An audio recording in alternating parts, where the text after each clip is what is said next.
কি ব্যাপার গো, সারাক্ষণ বসে শুধু ফোন ফোন ফোন ঘাটা, আর কোনো কাজকর্ম নেই? আমি কোথায় ফোন তা ঘাটছিলাম? কি হাতে কি ছিল এটা আমি কি কেড়ে নিলাম? আমি তো ছেলের এই কানে তুলটা দেখছিলাম। তা হাতে তো ফোনটা ছিল। তোমার হাতে কি ওটা? আমার হাতেও ফোন। তাহলে তুমি কি করছো? আমি ভিডিও করছি। আমি তো নয় ভিডিও এখন করছি, তুমি তো সারাক্ষণ দেখছি বিকেল থেকে ফোন নিয়ে বসে আছো। রাত্রিরে রান্না বান্নাটা যাও গিয়ে করো, রুটি করো আজকে। পারবো না। অনেকদিন রুটি খাই না, আজকে রুটি খাবো আর দুধ খাবো। খেতে হবে না তোমাকে, আমার ফোনটা দাও। মাথাটা ফোন এখন দেওয়া যাবে না, তুমি আগে ওঠো, যাও রান্নার দিকে যাও।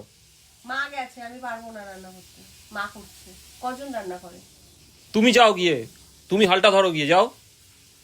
পারবো না বললাম তো, পারবো না। পারবো না। খেতে হবে না তাহলে আজ রাত্রিরে। হ্যাঁ সেটাই ভালো, খেতে হবে না। হ্যাঁ আমি বারণ করে দিচ্ছি তোমার মাকে। হ্যাঁ যাও, বারণ করে দাও। আমাকে ভয় দেখিও না, আমি না খেয়ে উপোস করে থাকতে পারবো 5 দিন। কদিন উপোস করে থাকতে পারো আমিও দেখবো। ঠিক আছে, আর তুমিও কদিন। আমরা বানিয়ে খাবো, তোমায় দেবো না।